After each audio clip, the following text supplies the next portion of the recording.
안녕하십니까. 의지보조기 기사와 절단장애인에게 유용한 정보를 드리는 오토부코리아 송창호입니다. 앞선 영상에서 시렉4 25주년이 된 시렉4의 언박싱 영상을 잘 보셨을 겁니다. 이번에 영상은 어떤 거냐면 전자제어 제품을 컴퓨터 프로그램으로 조작을 해드릴 수가 있습니다. 그 의지보조기 기사분들이 최적화를 위해서 아주 미세한 조절들을 해줄 수가 있는데, 그런 부분들을 보통 일반적으로는 많이 못 보실 수가 있죠. 하지만 어떻게 조작을 하는지, 또는 의지보조기 기사분들이 이 영상을 통해서 어떤 조작을 해드려야 되는지 설명을 드리도록 하겠습니다. 한번 컴퓨터 모니터로 한번 보시죠.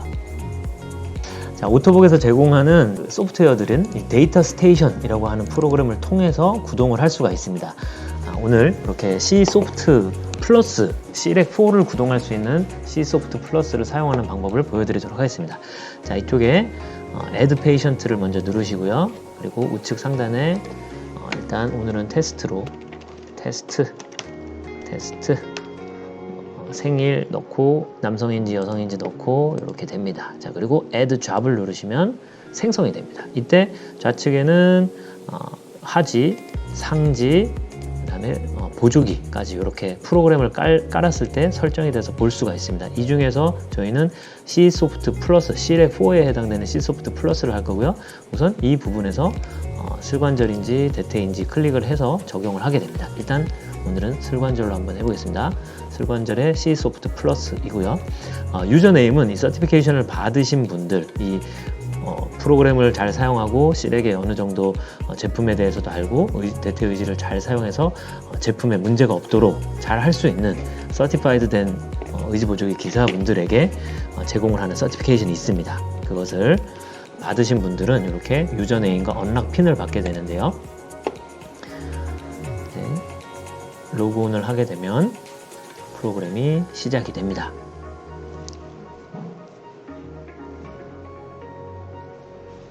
자, 이렇게 보시면 블루투스랑 연결을 하게 됩니다. 컴퓨터에는 60X5라고 하는 블루투스 동글을 끼우게 되고요.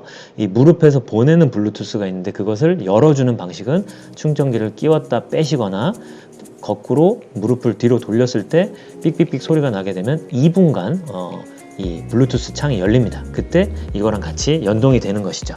자, 지금 무릎을 거꾸로 뒤집었습니다. 삑삑삑삑삑 소리가 들리실 거고, 소리가 난 이후에 커넥트를 눌러 보겠습니다. 자, 이렇게 연결이 되면 주변에 있는 시렉을 블루투스를 찾게 되고요.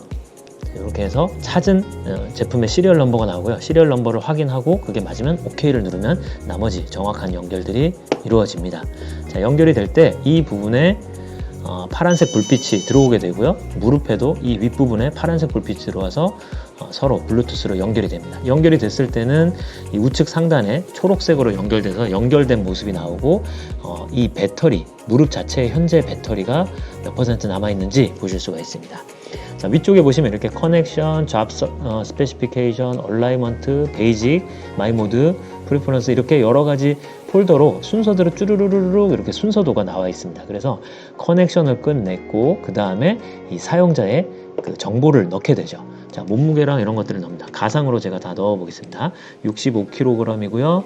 발바닥에서 무릎 중심까지 37이라고 기록을 했고요. 무릎은 슬관절, 대퇴, 긴 환부, 고관절 이런 식으로 다 선택할 수가 있습니다. 자, 슬관절 한번 클릭해 보겠습니다. 그리고 양측 대퇴 절단인지 아닌지 이것을 하게 되는데, 아니기 때문에 체크를 풀고요. 그리고 발은 여러 가지 오토 발들이 다 컨비네이션이 되어 있습니다. 자, 타사 제품과 같이 컨비네이션 하지 말아야 될 이유가 바로 여기 있습니다. 여기에 컴퓨터로 이 데이터들을 어떤 제품을 썼을 땐 이렇다라는 시뮬레이션이 다 되어 있기 때문에 여기 사용되어 있는 발을 컨비네이션 하시는 게 가장 좋겠습니다. 자, 1C53 낮은 형태의 발인 탈레오 로우 프로파일, S는 슬림한 풋커버, N은 노멀 풋커버입니다. 일반 풋커버 사용하고 24로 놓고 시작해 보겠습니다. 자, 얼라이먼트로 넘어가게 되면 이런 타입이 나옵니다. 자, 이 정도 무게일 때는 요러한 사이즈, 요러한 정보가 그 저항력이 제한이 됩니다. 이렇게 바꾸시겠습니까? 라고 물어봅니다. 그래서 accept를 그대로 두고 OK를 누르면 이렇게 기본 설정이 바뀌어 있는 거고요. 나는 이거는 아닌 것 같아요 라고 해서 풀어주면 기본 현재 상태의 제한으로 나오게 됩니다. 자, 일단 제한하는 걸 받아들였고요. 클릭해서 나오면 첫 번째로 대퇴의 굴곡 각도가 나옵니다.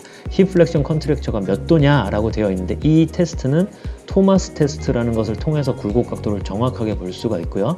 일반적으로 슬관절일 때는 4도, 대퇴일 때는 5도가 기본이고요. 더 많은 분들은 심하게는 25도, 20도까지도 굴곡 구축이 있을 수 있습니다. 자, 일반적으로는 5도 정도, 그리고 슬관절은 4도인데 지금 그래서 제가 4도라고 일단 기록을 하겠습니다. 자, 여기 보시면 이제 Effective Heel Height라고 해서 신발의 두께가 나옵니다. 앞축과 뒤축의 높이 차이가 나오는데 일반적으로 10mm에서 15mm 정도가 나오게 됩니다. 이것도 정확하게 사이즈를 재서 여기다 기입을 해주시면 좋고요. 기입하는 이유는 얼라이먼트에 대한 제한을 보기 때문입니다. 자, 여기 보시면 두 가지 얼라이먼트가 나와요. 레이저 포스처를 이용할 경우, 그 다음에 그냥 일반 레이저 라인을 사용할 경우, 이렇게 장비를 쓸 때 예상하는 방법과 일반적으로 조립을 해서 레이저 라인을 옆에서 싸서 하는 경우가 있습니다. 자, 여기 보시면 무릎 중심, 소켓 중심, 소켓의 GT 중심에서 제로, 여기서 벗어나지 말라고 돼 있고 2번에 해당되는 것은 소켓의 굴곡 각도입니다. 아까 슬관절이라고 했기 때문에 4도가 기본으로 나오고 제가 4도를 기입을 해놨고요. 이제 3번 같은 경우는 이 무릎 중심에서부터 얼마나 벗어나냐, 이 레이저가 벗어나냐를 하는데 무릎에 그대로 지나갑니다 라고 해서 1번과 3번 이렇게 설명이 됐고요. 4번 같은 경우는 이 발에서부터 얼만큼 벗어나야 되나요? 라고 물어봅니다. 이거는 뭐냐면 발 자체, 만약에 예를 들어서 240cm다 라고 했을 때는 24cm의 중심이 12cm에서부터 뒤꿈치 쪽으로 몇 mm가 더 가냐를 봅니다. 여기는 29mm라고 정확하게 나와 있는데 일반적으로는 30mm를 빼죠. 그래서 여기서는 정확하게 29mm를 표시를 해서 29mm 된 위치, 무릎 중심, 소켓의 중심이지만 굴곡 구축이 이렇게 다 나와 있습니다. 그리고 힐 하이트는 여기 5mm라고 표시가 됐는데 아까 15mm라고 표시를 한 부분이 있습니다. 그거는 신발을 신겼으니까 해당 사항이 없고 추가적으로 5mm만 더해라 라는 뜻입니다. 이것은 신규 분일 때 무릎의 안정성을 위해서 5mm를 더 올려주는 것이고요.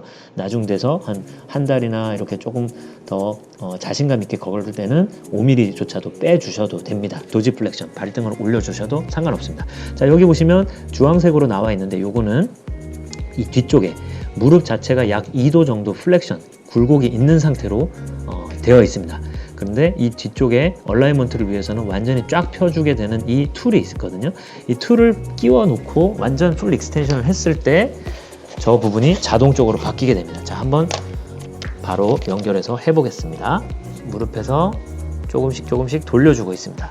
자, 이렇게 돌려주게 되면, 돌려서 익스텐션을 만들어주게 되면 화면에 붉은색 박스로 표시가 되어 있던 부분이 바뀔 겁니다. 자, 완전 풀 익스텐션 하면 탁 초록색으로 바뀌었죠. 이렇게 바뀌었으면 그때는 무릎이 풀 익스텐션이 돼서 정확한 얼라이먼트를 볼 수 있는 상태가 됐습니다 라고 표현을 하는 겁니다. 자, 이렇게 해서 이 초록색이 되었을 때 벤치 얼라이먼트를 잡아서 적용을 할 수가 있습니다. 자, 다음 단계는 이렇게 대그룹이 아니고 소그룹에서 볼 수가 있죠. 캘리브레이션입니다. 이 캘리브레이션이라고 하는 부분은 이 0점 조절이죠. 사용하시는 분들의 각도라든가 또 사용 상태가 다 다르기 때문에 착용한 상태, 아까 벤치 얼라이먼트가 아니고 착용한 상태의 스태틱에서 이 얼라이먼트를 보는 것이죠. 자, 무릎을 이렇게 움직이게 되면 계속 X자 움직이지 마세요, 뭐 각도가 있습니다, 이런 것들이 나오게 됩니다. 자, 이걸 가만히 세워놨을 때 X자가 다 사라지고 그때 0점 조절, 캘리브레이션을 눌러주시면 됩니다. 자, 다음 대분류에서 베이징 모드로 갑니다. 베이징 모드는 전자 제어의 장점인 디폴트 스탠스, 그래서 입각기에 대한 저항력이 있어서 아주 안전한 것이죠. 자, 아까 앞에 기록을 했던 그 몸무게라든가 길이 이런 것들에 대해서 이렇게 레코멘데이션 저항 값이 나옵니다. 149로 기본 설정이 되고요. 이게 어떤 의미인지 잘 모르실 때는 이걸 클릭을 하면 동영상으로 넘어가게 됩니다. 자, 그래서 149로 놓여 있고 얘를 낮추게 되면 계단이라든가 의자 앉기, 그리고 일딩 기능, 내리막길 내려가기에 대한 입각기 저항력이 낮아져서 부드럽게 빨리 갈 수가 있는 것이고, 올려주게 되면 느리고 천천히 뻑뻑하게 갈 수가 있는 것이죠. 하지만 가장 최적화된 단계는 여기서 레코멘데이션 하시는 것에 그대로 두신 상태에서 하시고, 조금 더 적응이 되거나 나는 이렇게 바꿨으면 좋겠어요 하시는 분들은 한 칸 한 칸 클릭해서 바꿔주실 수 있겠습니다. 자, 다음은 입각기가 아니고 유각기, 스윙 페이즈에 넘어오게 됩니다. 유각기는 다리가 땅에서 떨어진 상태에 다리가 뒤로 올라오고 다시 앞으로 차지는 그런 형태인데, 일반적으로는 65도의 굴곡 각도, 여기서부터 굽혀지는 이 각이 65도가 가장 최적화되어 있는 각도입니다. 하지만 지금 제가 세팅하는 것은 67도라고 제안을 했는데, 그 이유는 슬관절이기 때문에 굴곡이 조금 더 돼야 스윙 스루, 발끝이 끌리지 않고 앞으로 잘 나갈 수 있도록 세팅이 됩니다. 그래서 67도로 되어 있고, 이것 또한 참고 비디오가 나옵니다. 자, 다음 펑션, 게이트 사이클에서의 펑션이 나옵니다. 여기 보시면 이제 내리막길을 내려갈 때 서포트를 할 거냐 말 거냐입니다. 기존의 전자제어 같은 경우는 여기를 내려갈 때 뻑뻑하게 잡아주다가 어느 정도 각도가 되면 그때 확 풀려버리는 경우가 있습니다. 그거는 이제 전자제어에서 잘 할 수 있는 역할이 아니고, 아니면 기본적인 저항력, 유압 실린더의 제품들이 할 수 있었던 건데, 전자 제어기 때문에 이 각도에서도 충분히 서포트를 할 수가 있습니다. 어떻게 하냐면 여기를 체크를 해주시면 어느 각도에서든지 무릎의 저항력이 유지가 됩니다. 그런데 어떤 분들은 이게 오히려 답답하거나 불편해할 수가 있으니까 체크를 풀어주시고 사용하시는 걸 추천드리고요. 그 다음에 어디셔널 펑션, 추가적인 기능들입니다. 자, 일단 벽에 기댔을 때, 아니면은 무릎의 각도를 약간 짝다리 같은 자세를 짚었을 때 이 각도에서 락이 걸려 있는 상태로 안전하게 해주는 게 바로 이 직관적인, 즉각적인 인투어티브 스탠스 펑션입니다. 자, 요게 특별하게 딜리버레이트라고 하는 것이 생겼습니다. 요거는 뭐냐면 동영상으로 한번 넘어가서 보시죠. 유튜브 링크이기 때문에 인터넷이 되는 상황에서 하셔야 됩니다. 자, 시렉에서 스탠스 펑션에 대한 건데요. 자, 여기서 보시다시피 화면에서 인투어티브 스탠스에서 딜리버레이트로 바꾸게 되면, 딜리버레이트는 의도적인 이러한 뜻입니다. 그래서 내가 하고 싶을 때 할 수 있는 그런 뜻이죠. 그래서 딜리버레이트인 상태에서 한번 보시면 발 뒤꿈치도 저렇게 들려있고 내가 원하는 각도, 이런 상태에서 내가 하고 싶어 라고 할 때 의도적으로 만들어내는 것이죠. 인투어티브 스탠스일 때는 발 뒤꿈치가 닿고 어느 정도 지정되어 있는 형태가 있는데, 지금 같은 경우는 이러한 상황일 때도 내가 가능하도록 할 때 딜리버레이트를 하는 겁니다. 자, 걸어가면 자동으로 풀려서 보행을 하실 수가 있죠. 네, 이런 상태를 바로 딜리버레이트라고 말씀드릴 수 있겠습니다.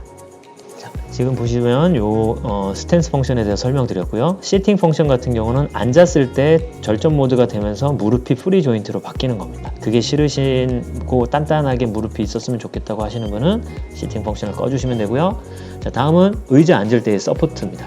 요거는 아까 내리막길 내려갈 때 이 전체적으로 서포트를 해주는 것, 그것과 동일한 겁니다. 그래서 체크를 해주시면 끝까지 의자 앉을 때까지 잡아주는 것이고, 아닐 때는 가다가 조금 더 수월하게 훅 주저앉을 수 있게 되는 것입니다.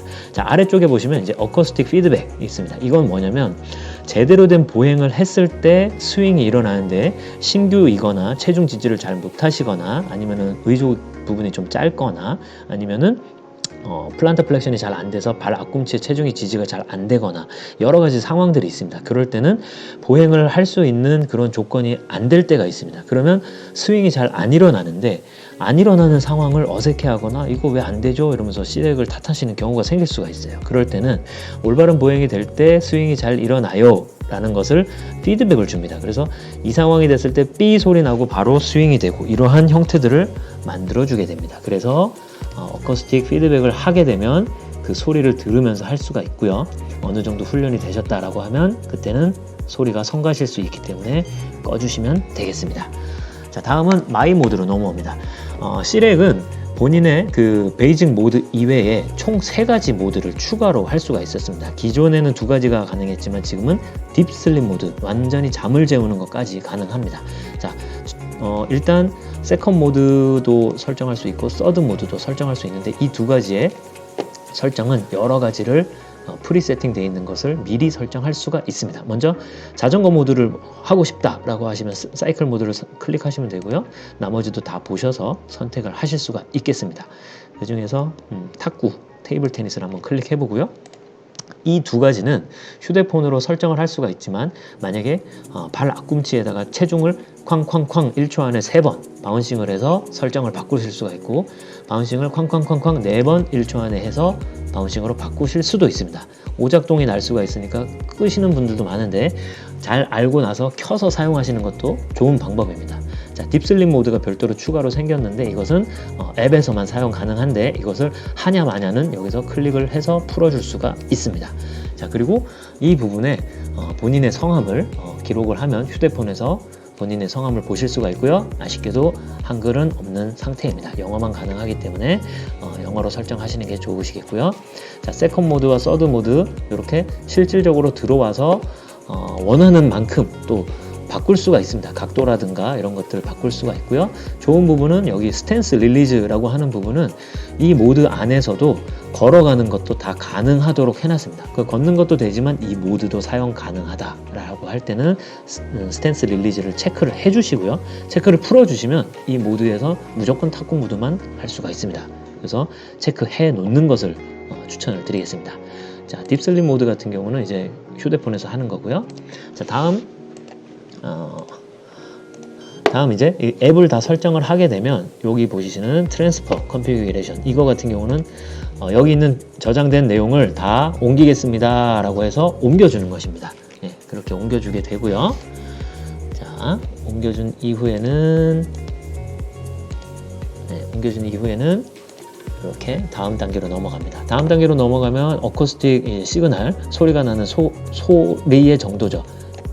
크게 하면 소리가 클 것이고요. 낮게 하면 낮을 텐데 소음을 없애는 무음으로는 나중에 휴대폰에서도 설정이 가능합니다. 자, 중요한 부분은 여기 세이프티 모드입니다. 세이프티 모드로 넘어오면 배터리가 없거나 아니면 이상 증상이 있을 때 휴대폰이나 노트북도 안전 모드로 돌아가죠. 마찬가지로 무릎도 전자제어이기 때문에 안전 모드로 돌아갑니다. 그래서 안전 모드 상태를 시뮬레이션을 하실 수가 있고 안전 모드 상태에서의 저항력을 체크를 해서 설정할 수가 있습니다. 그래서 이걸 낮춰놓으면 아주 저항력이 없는 무릎이 되는데 걸어가거나 사용할 수는 있지만 무릎이 풀릴 수가 있어서 넘어질 수가 있기 때문에 주의하셔야 되고요. 여기서 제한하는 정도의 저항력과 아니면 그거보다 조금 낮은 정도를 설정하시기를 부탁드리겠습니다. 자, 블루투스 펑션 같은 경우는 블루투스는 항상 켜져 있는 게 좋고요. 이제 켜져 있다면 배터리 소모가 있기 때문에 끄는 경우가 있는데 대한민국에서는 켜놓는 것을 선호한다라고 제가 생각하고 있습니다. 자, 다음은 데이터 오버뷰 들어갑니다. 자, 기존에 여기서 셋업을 요 앞에서 해왔던 것들에 대한 정보들이 쭉 있습니다. 자, 이 정보들을 그대로 저장을 할 것인가 아니면 엑스포트 모드를 눌러서 살짝 요거는 66도가 더 좋을 것 같아요, 요거는 발을 몸무게 사이즈는 어떻게 하면 좋을 것 같아요를 여기서 살짝 바꾸실 수도 있고요. 자, 다음은 메인테넌스로 넘어갑니다. 메인테넌스는 이제 시렉이라고 하는 제품은 6년 워런티를 설정을 하실 경우에는 2년차와 4년차 때 정기점검을 갈 수가 있습니다. 무상 정기점검을 2년차와 4년차에 보내실 수가 있고요. 그래서 구매를 하시게 되면 여기에 나오는 이 연도가 다음 서비스는 언제 보내세요? 이거는 언제 구매된 겁니다. 최근에 수리는 언제 갔다 왔습니다를 다 이렇게 보여줄 수가 있습니다. 그래서 이런 정보들을 알고 계시면 좋겠습니다. 다음은 이제 액티비티로 넘어가게 되는데 액티비티의 내용에서는 이것을 사용하시는 분의 이 보행수라든가 사용수라든가 속도라든가 이런 것들을 볼 수가 있습니다. 이제 여기는 실제 데이터로만 볼 수가 있기도 하고 이것을 배율로 이렇게 보행은 얼만큼 했고 서 있는 건 얼만큼 했고 계단이나 내리막은 얼만큼 썼고 마이 모드는 얼만큼 썼습니다. 그리고 보행은 했는데 몇 킬로미터 퍼 아워의 속도로 보행을 했습니다.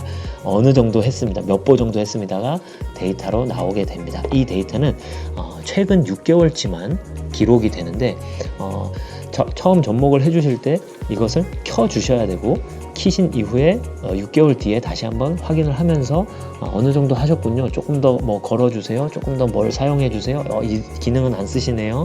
이 기능은 좀 더 관리하시는 게 좋겠습니다. 이런 의지보조기 기사와 커뮤니케이션을 하시는 것을 훨씬 더 추천을 드리겠습니다. 자, 그리고 쇼 블루투스 핀이라고 있습니다. 블루투스 핀 같은 경우는 네 자리가 딱 나오는데 제품마다 별도의 시리얼 넘버와 핀 번호가 있습니다. 그래서 본인의 핀 번호와 시리얼 넘버를 아셔야 되고 그것을 잃어버렸을 경우에는 이렇게 소프트웨어가 있는 노트북과 연결을 해서 보실 수가 있습니다. 자, 지금까지 이렇게 조금 빠르지만 후다닥 이렇게 전체적인 소프트웨어 설명을 드렸습니다. 많은 도움이 되셨기를 바라겠습니다.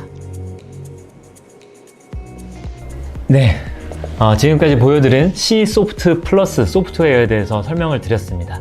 다른 전자제어 무릎, MPK라든가 다른 전자제어 같은 경우도 각각의 소프트웨어들이 있는데 그 중에서 C 소프트 플러스에 대한 설명을 드렸고요.